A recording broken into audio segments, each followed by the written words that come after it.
everyone, welcome to my YouTube channel and here is Mrs. Sumanpreet Kaur. So I know कि आप सभी के लिए बहुत ज़्यादा मुश्किल है इन दिनों में। जैसे आप सभी को पता है कि ऑफलाइन क्लासेस अभी अवेलेबल नहीं है, तो बच्चों को ऑनलाइन स्टडी करनी पड़ रही है। कुछ स्टूडेंट ऐसे भी हैं जिनको बहुत प्रॉब्लम आ रही है ऑनलाइन स्टडी करने में, उन्हें काफ़ी डिफ़िकल्टी होती है और उन्होंने एग्ज़ाम भी फिल किया हुआ है। आई नो ये टफ सिचुएशन है, बट मैं जो ट्राई कर रही हूँ कि आपको अच्छे से अच्छा कंटेंट जो है वो ऑनलाइन प्रोवाइड कर पाऊँ। इन दिनों में मैं जो वीडियोस अपलोड कर रही हूँ वो लेटेस्ट क्यू कार्ड जो है जन टू अप्रैल के, उनके रिगार्डिंग जो है सैम्पल आंसर मैं अपलोड करती रहती हूँ। तो अगर आप मेरे चैनल पे न्यू आए तो please subscribe my channel and press the bell icon too, ताकि जब भी मैं कोई वीडियो अपलोड करूँ तो आपको नोटिफिकेशन मिल सके और आप भी उससे नॉलेज ले सकें। अगर आपको मेरी वीडियो पसंद आती है तो प्लीज़ ये वीडियो अपने फ्रेंड्स के साथ भी शेयर करो ताकि उनकी भी हेल्प हो सके। सो आज भी जो मैं क्यू कार्ड करने जा रही हूँ ये भी लेटेस्ट क्यू कार्ड है जो न्यू PDF में है, और आपको लास्ट पे ये भी बताऊंगी इस आइडिया को आप दूसरे किसी और जो आइडिया है उसके साथ कैसे रिलेट करके किसी और क्यू कार्ड के लिए बोल सकते हो। और इसके अलावा मैं राइटिंग की वीडियोस जो है वो भी अपलोड करती रहती हूँ, तो आप उस वीडियोस को अगर देखना चाहते हो तो आप मेरे चैनल पे विजिट करके उन वीडियो को देख सकते हो। और मैं जल्दी ही एक वीडियो अपलोड करूँगी जो राइटिंग के फॉर्मेट के बारे में होगी, लाइक कि रिगार्ड जैसे आप लोग टेम्पलेट यूज़ करते हो तो वो भी एक तरह का आपके लिए टेम्पलेट होगा कि आप राइटिंग टास्क 2 में कैसे जो है वो लिख सकते हो, पॉइंट्स अपने कैसे रिप्रेजेंट कर सकते हो, कैसे उनको एलेबोरेट कर सकते हो। तो वो भी मैं वीडियो जल्दी अपलोड करूंगी कि आपकी हेल्प हो सके उसके रिगार्डिंग भी। सो चलिए स्टार्ट करते हैं। हमारा आज का क्यू कार्ड जो हमारा आज का क्यू कार्ड है वो है describe a time when you organised a happy event successfully. आपने एक टाइम के बारे में बताना है जब आपने ऑर्गेनाइज किया था कोई भी इवेंट जो सक्सेसफुल हुआ था। जब बोल सकते हैं सक्सेसफुल इवेंट जो हुआ था उसके उस टाइम के बारे में बताना है जो आपने ऑर्गेनाइज किया था। व्हाट द इवेंट वाज, क्या इवेंट है जो आपने ऑर्गेनाइज किया था। How you prepared for it, आपने कैसे प्रिपेयर किया था उस इवेंट के बारे में, मीन्स क्या क्या आपने तैयारियां की थी उस इवेंट को लेकर। Then who help you to organise it, और किस पर्सन ने आपकी हेल्प की थी उस इवेंट को ऑर्गेनाइज करने में। And explain why you think it was successful event, और आपने बताना है कि क्यों आपको लगता है, क्यों आप ऐसा सोचते हो कि वो इवेंट जो था वो बहुत ही सक्सेसफुल था। सो आप यहाँ पे जर्नल लाइन जो है वो बोल सकते हो, well I am an innovative person, मैं एक इनोवेटिव पर्सन हूँ। इनोवेटिव पर्सन होता है जिसको अलग अलग काम करने की उत्सुकता होती है, कि उसको न्यू काम करना अच्छा लगता है।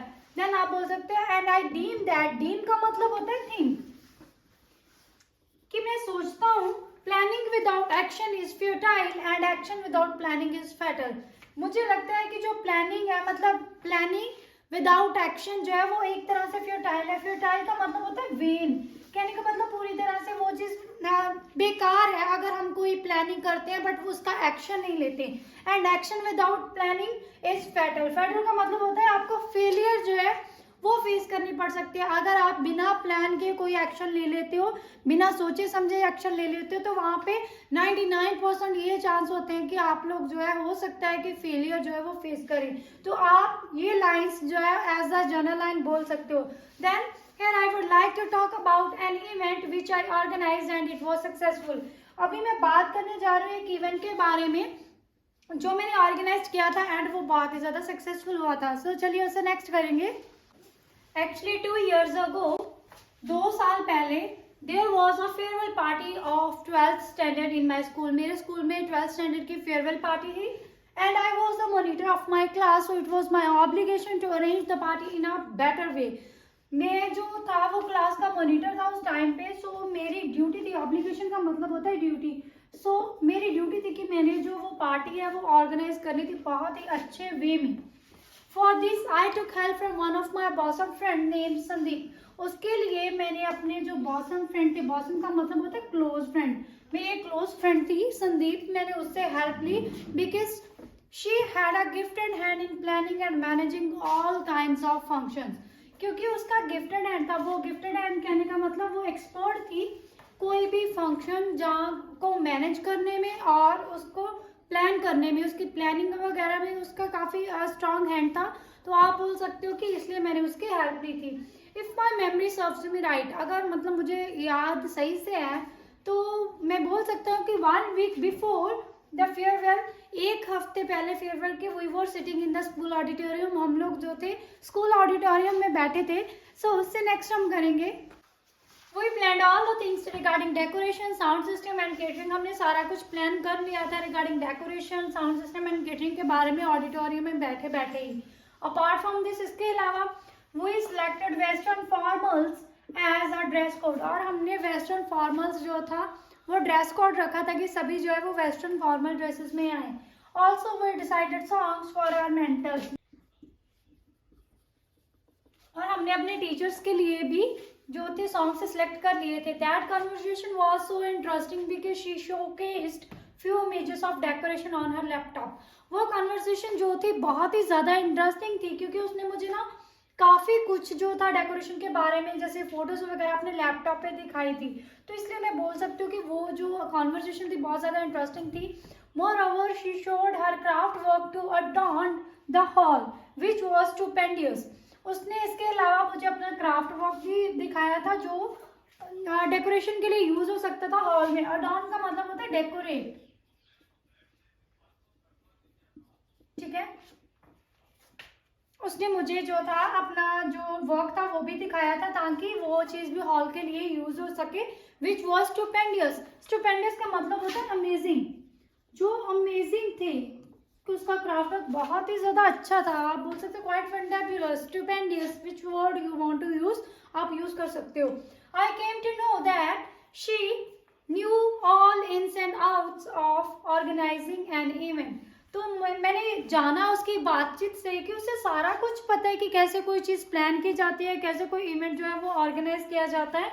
ऑल इन्स एंड आउट्स कहने का मतलब सारा ही नॉलेज होना किसी काम को लेकर, जहाँ किसी वर्क को लेकर, लाइक कोई भी ऐसा इवेंट हो जिसको ऑर्गेनाइज करना है उसके बारे में उसे सारा ज्ञान था. I told her not to spill the beans about planning in front of anyone. और मैंने उसे ये भी बोला कि प्लीज़ ये सीक्रेट जो है वो किसी के सामने रिवील ना करना कि हमने क्या क्या प्लान किया है, ताकि हम लोग जो है वो पार्टी को बहुत अच्छे से ऑर्गेनाइज कर पाएँ और सभी को इम्प्रेस कर पाएँ. स्पिल द बीन्स हमारे यहाँ पे एक इडियम है जिसका मतलब होता है reveal the secret. Not to spill the bean, not reveal the secret. तो आप ऐसे करके ये जो इडियम है यहाँ पे यूज कर सकते हो. सो चलिए उससे नेक्स्ट करते हैं. When the day came, जब वो डे आया, I was super excited. मैं super excited थी. All students looked fantabulous and all were in western formal. सभी स्टूडेंट थे वो बहुत अच्छे दिख रहे थे. Fantabulous कहने का मतलब fabulous, बहुत सुंदर लग रहे थे क्योंकि वो सारे वेस्टर्न फॉर्मल में थे तो बहुत ही ज़्यादा अच्छे लग रहे थे. There was soothing music in the background. Background में सूथिंग म्यूजिक चल रहा था, बहुत हल्का हल्का सा म्यूजिक चल रहा था. Everybody enjoyed lunch and then the dance celebration begin. सभी ने अपना लंच जो था वो एंजॉय किया एंड देन सेलिब्रेशन जो था डांस का वो स्टार्ट हुआ. All teachers were pleased with the songs dedicated to them. सभी टीचर्स जो थे वो खुश थे, या यहाँ पे elated भी लिख सकते हो कि वो खुश थे अपने सॉन्ग्स के साथ जो हमने टीचर्स पे एज अ कमेंट, जैसे आप सभी को पता है कि फेयरवेल पे टीचर्स पे कमेंट वगैरह लगाए जाते हैं, तो जो हमने टीचर्स को डेडिकेट किए थे सॉन्ग, सभी अपने अपने डेडिकेटेड सॉन्ग्स के साथ खुश थे. That day became a red letter day for all the students and teachers. वो डे सभी के लिए एक रेड लेटर डे बन गया था. बोल सकते हो कि टीचर्स के लिए भी और स्टूडेंट्स के लिए भी. रेड लेटर डे होता है इम्पॉर्टेंट डे, तो वो सभी के लिए एक इम्पॉर्टेंट डे बन गया था. अपार्ट फ्रॉम दिस, अगर आपने अपार्ट फ्रॉम दिस पहले बोला होगा तो यहाँ पे आप बोल सकते हो beside this, in spite of this, कोई भी कनेक्टर यूज करके आप लिख सकते हो. Our principal appreciated me for all the arrangements. ठीक है, मेरे जो प्रिंसिपल थे उन्होंने अप्रिशिएट किया मुझे जो भी सारा अरेंजमेंट मैंने किया था. And I was on the top of the world because it was the first time when I arranged a party and it was going superb. तो आप बोल सकते हो उस टाइम पे मैं बहुत ही ज़्यादा खुश थी बिकॉज वो मेरा फर्स्ट टाइम था जब मैंने कोई पार्टी जो थी वो अरेंज की थी एंड वो बहुत अच्छी जा रही थी, सारा कुछ बहुत अच्छे से हो रहा था. तो इसलिए मैं बहुत ही ज़्यादा खुश था, एक्सट्रीमली हैप्पी था. I was on the top of the world, I was on the 7th heaven, I was on the cloud 9, I was over the moon. कोई भी आप इडियम यहाँ पे हैप्पी के लिए यूज कर सकते हो. सो चलिए उसे नेक्स्ट करते हैं. In a nutshell, this was the time when I arranged a function and I was successful. In a nutshell हमारा एक idiom होता है जो हम conclude के लिए यूज करते हैं. तो आप बोल सकते हैं ये था टाइम जब मैंने कोई फंक्शन जो था वो अरेंज किया था और मैं सक्सेसफुल भी हुआ था. सो ये था हमारा आज का क्यू कार्ड. अभी जैसे मैंने आपको स्टार्टिंग में बताया था कि मैं आपको बताऊंगी कि एक जो क्यू कार्ड है इसके साथ ही रिलेट करता है, ये आइडिया आप उसके लिए यूज कर सकते हो. वो क्यू कार्ड है ये. Describe an interesting conversation you had with your friend. कि आपने एक इंटरेस्टिंग कन्वर्सेशन के बारे में बताना है जो आपके अपने फ्रेंड के साथ थी। आप हु यू स्पोक विद, किसके साथ आप बात कर रहे थे उसके बारे में, पर्सन के बारे में बताना है। वेयर यू वर, कहाँ पे थे आप लोग। What the conversation was about, किसके बारे में थी conversation, and explain why you think it was interesting, और बताना है आपको क्यों लगता था कि आपकी जो वो कन्वर्सेशन थी वो इंटरेस्टिंग थी।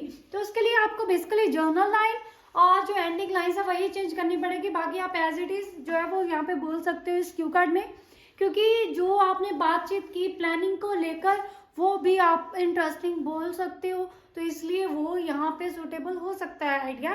तो अगर आप एक ही आइडिया यूज करके एक से ज्यादा क्यू कार्ड जो है वो बोलना चाहते हो तो you can practise this cue card with the same idea.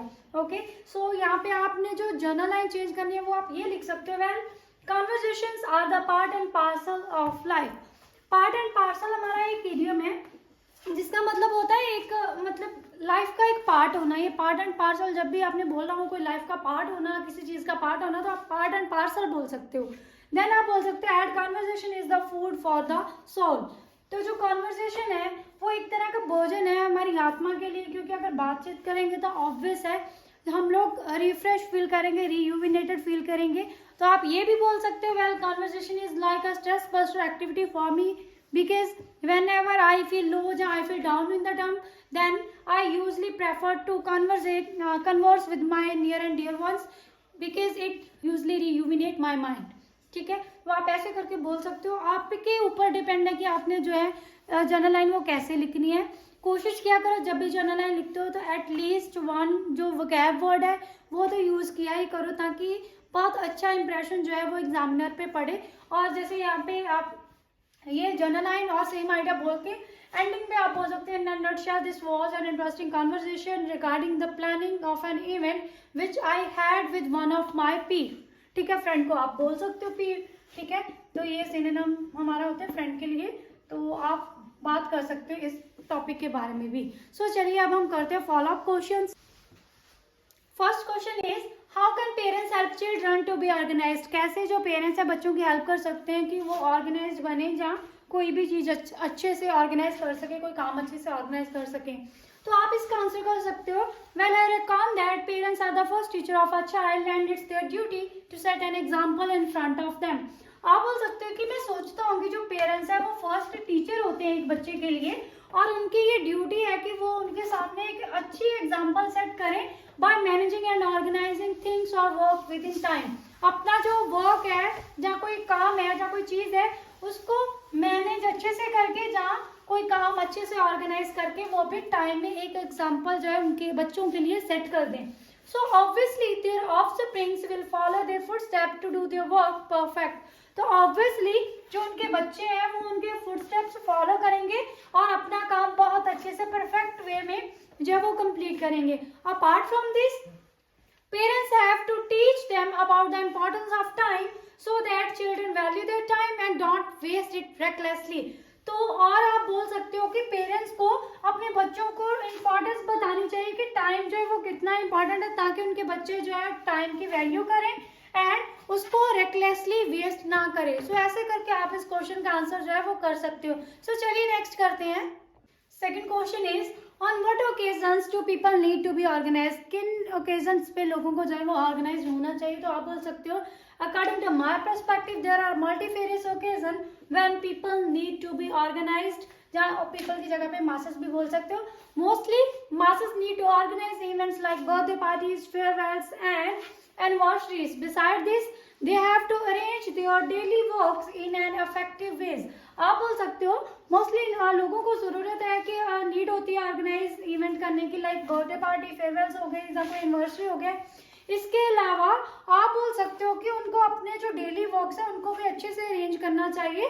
With this they will not only become responsible persons but also develop their organising skill in a better way. तो आप बोल सकते हो इसके साथ क्या होगा कि वो सिर्फ एक रिस्पॉन्सिबल पर्सन ही नहीं बनेंगे, हालांकि बल्कि आप बोल सकते हो वो अपने ऑर्गेनाइजिंग स्किल्स जो है उनको भी अच्छे से डेवलप कर पाएंगे। तो आप लास्ट में ये भी बोल सकते हो it will be a win win situation for them. Win win situation बोलते हैं जब कोई एक काम करने से उनके दो तरह के फायदे होते हो, तो आप वो चीज यहाँ पे बोल सकते हो। सो चलिए नेक्स्ट करते हैं। Third one is does everything need to be well prepared. क्या हर एक चीज जो है वो वेल प्रिपेयर्ड होनी चाहिए, तो आप बोल सकते हैं वेल आई थिंक सो, क्योंकि लगता है। आप बोल सकते हैं because action with planning is the fruitful way to achieve और अटेन एस्पिरेशन। आप बोल सकते हो अगर हम कोई एक्शन लेते हैं कुछ प्लान करके पहले से, तो ऑब्वियस है कि ये बहुत ही अच्छा वे है अटेन करने का, अचीव करने का कोई भी गोल। एस्पिरेशन का मतलब होता है गोल, डिजायर, अपने जो भी आपका एम है उसको अचीव करने का ये बहुत ही अच्छा वे है अगर आप कुछ पहले से प्लान करके फिर एक्शन लेते हो। टू एपिटोमाइज, ये हम बोलते हैं ना फॉर एग्जाम्पल, जैसे हम बोलते हैं फॉर इंस्टांस, तो आप यहाँ पे टू एपिटोमाइज बोल सकते हो। To epitomise, if a person is well prepared for his job interview then surely with his dedication and determination he will get it. तो आप बोल सकते हो अगर कोई पर्सन वेल प्रिपेयर्ड है अपनी जॉब इंटरव्यू के लिए, पहले से उसने तैयारी की हुई है, तो ऑब्वियस है कि उसकी डेडिकेशन और डिटर्मिनेशन की वजह से वो बहुत ही अच्छे बैंड मतलब अच्छी जॉब जो है वो ले सकता है। So preparing everything in advance is advantages for all individuals. तो आप बोल सकते हो कोई भी चीज़ एडवांस में प्रिपेयर रखना बहुत ही ज़्यादा फ्रूटफुल हो सकती है, एडवांटेजेस हो सकती है हर एक इंडिविजुअल्स के लिए। सो ऐसे करके आप इस क्वेश्चन का आंसर कर सकते हो। ये था हमारा आज का Q card and follow up question. Hope है कि आपको सारा कुछ अच्छे से समझ आया होगा। अगर फिर भी कोई प्रॉब्लम है you can ask me in the comment box, और please subscribe my channel and share this with your friend because it means a lot to me.